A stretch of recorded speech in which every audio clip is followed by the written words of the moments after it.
সুপারক্যালিফ্র্যাজিলাস্টিকএক্সপিয়ালিডোশিয়াস। Mary Poppins movie দেখার পর থেকেই ছাতি দিয়ে ওড়ার খুব শখ হতো আমার।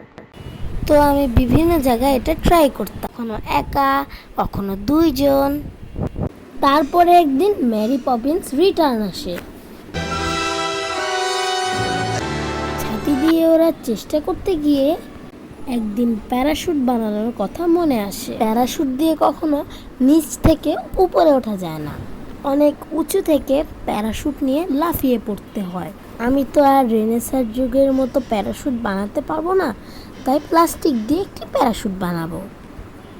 এরকম একটা চারকোনা পলিথিন নিয়েছি এবং সুই দিয়ে সুতোর সাহায্যে পলিথিনের 4টি জায়গায় সেলাই করে নেব।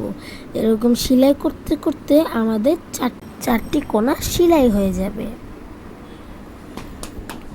আমি সুতোগুলো বাড়তি করে রেখে দেব এবং সুইটা বের করে নেব।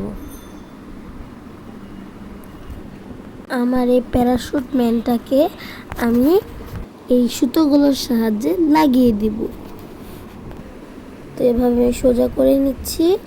এরপর আমি প্যারাশুট ম্যানটাতে অনেকভাবে পেঁচাবো এবং প্লাস্টিক দিয়ে গিয়েছি। তো দেখো এটা কত সুন্দর করে প্যারাশুটের মতো নামছে।